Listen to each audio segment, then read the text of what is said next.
I mean, can you speak to at least one sort of other example of like what a native HTML5 application is that someone could poke at the moment? A couple ones that are interesting is we worked with Hi5. Hi5 is one of the largest social networks in Asia, and the specific angle that they're focused on is social gaming.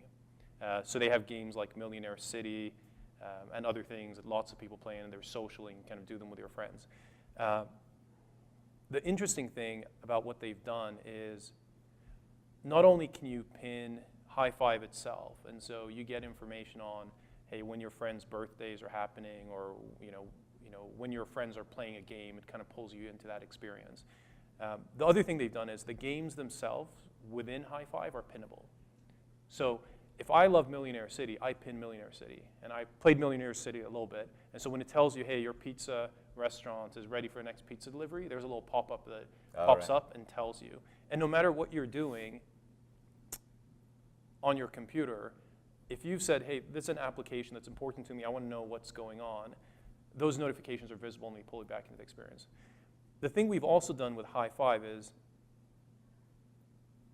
we don't just want to focus on the technology side and say, here's a bunch of interesting, cool technology and scenarios. We want to understand what's actually working for them, what's not working. Right. And so we worked with them to do a bunch of instrumentation to see, okay, what happens with a user if they pin a site? How does their behavior change? How do they become more engaged? Is it actually paying off?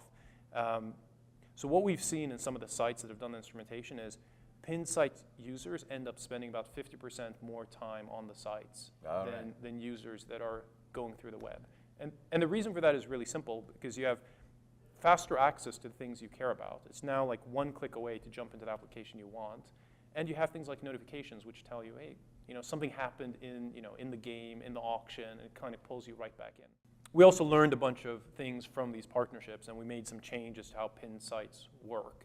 Specifically, one of the things was improving discoverability. So Hi5 can now tell their users, hey, I noticed you're on IE9, drag this piece of code, drag this image or drag this text and pin it to your taskbar, and it pins directly. And each site can kind of promote it in a way that makes sense for them. You mentioned instrumenting the applications. I'm curious to hear a little bit more about how that works out. So this was something that we really pushed with IE9. Like, we had this starting philosophy, which was our focus is on putting sites at the center.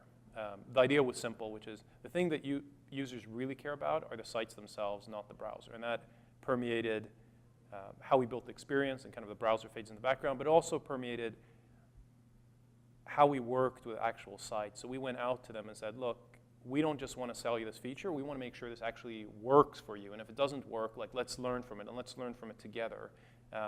Because if this thing performs really well for Hi5, like, that's great for them, but it's also great for IE9, because then they have an incentive to tell their customers, hey, this may be a great browser because it lets you have a better Hi5 experience, and it also turns out that we get these sites to tell their users to use IE9. Right. You're able to tell when a user accesses your site through a pinned site experience, or if they access it directly through a URL. Oh, right. So you're able to tell on sort of part of the headers or something. Somehow you know when the connections come through those two venues. Right, and so you have this information, and so you can parse it out, whatever your analytic software is, if it's Omniture or whatever you may have in the back end. And so there's a lot of work we've been doing on understanding how that pattern changes, understanding how discoverability happens. What's the best way to tell your customers that, hey, it seems like you're visiting Hi5 a lot, or it seems like you're visiting eBay a lot, maybe you should pin our site. Like what's the right moment, and how do you make that thing happening? So there's a lot of work we've been doing there to figure out what actually works, and we've been sharing some of that on our blog. Yeah, it's just a really interesting part of developing the browser, which is talking about the features and the technology itself, but also focusing on what's actually working for sites and using their analytics to inform how we continue to develop our product. I feel like as a developer, whether you're a web developer or I don't know, probably even writing system code somewhere, that the kind of further away you get from the actual user, the harder it is to make good software. and having that instrumentation, that analytics, at least helps you get a little more intimate with the user and kind of figure out what it is they're doing and how you can make their experience better. And nowadays it's really exciting with you know, any stuff over the web is like this, but increasingly with what would be called cloud computing, that by it being a web application or a SaaS or whatever, you can actually track that stuff. And I don't know, I feel like it's a huge opportunity people should be taking advantage of. Yeah, analytics are amazing. It allows you to actually line up incentives and say, hey, what we're trying to do with IE10 is make websites more successful. Great. Let's figure out how we measure that and see if we're actually being successful. And we can have people do it. So it's not just pushing out features. It's actually saying, okay, your goal is to find sites, understand what works, what doesn't work, and work with them. So analytics, I think, are just a beautiful tool to align, you know, features, websites, and ultimately the experience that users have.